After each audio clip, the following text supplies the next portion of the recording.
ABP माझाच्या coffee with Kaushik या खास पॉडकास्टमध्ये उद्धव ठाकरेंनी मुख्यमंत्री फडणवीसांविषयी एक महत्त्वाचं विधान केलेलं होतं. खरा मित्र तोच असतो जो चुका दाखवून देतो, असं सांगत ठाकरेंनी फडणवीसांशी अजूनही आपली मैत्री कायम असल्याचं सूचक विधान केलेलं होतं. उद्धव ठाकरेंच्या या वक्तव्यानंतर आता देवेंद्र फडणवीस यांनी भाष्य केलंय. बोलावलं तर मी कुणाकडेही चहा प्यायला जाईन असं सूचक वक्तव्य त्यांनी केलंय. तर प्रयत्न करूनही मातोश्रीची दारं माझ्यासाठी उघडली नाहीत, आता जनतेच्या मनाची दारं माझ्यासाठी उघडली आहेत, असंही पुण्यातल्या मुलाखतीमध्ये मुख्यमंत्री देवेंद्र फडणवीस यांनी म्हटलंय.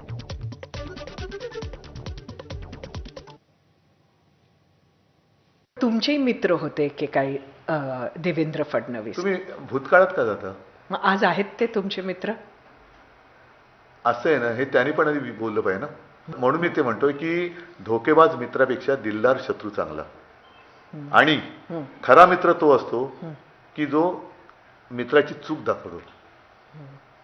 आणि चूक दाखवणाऱ्या मित्राला जर तुम्ही शत्रू मानणार असाल तर कोणाचा प्रॉब्लेम आहे हा ज्याचा त्यांनी ठरवावा. मी तुम्हाला सांगितलं की बदलापूरमध्ये त्यांनी विकृत नगरसेवक जो केलेला आहे स्वीकृत, ही हिंदू संस्कृती नाही हे मी ठामपणे त्यांना सांगतोय.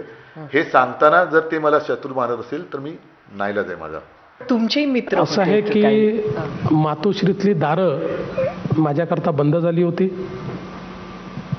मी प्रयत्न केला तरी ती उघडली नाही. कधीच मातोश्रीवर टीका केली नाही.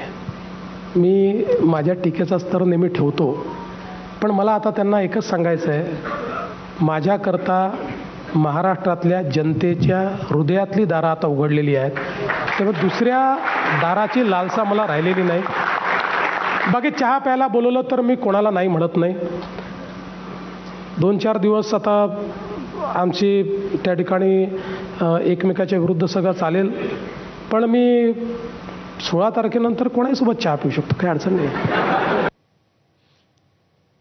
पुणे पिंपरी चिंचवडमध्ये अजित पवार आणि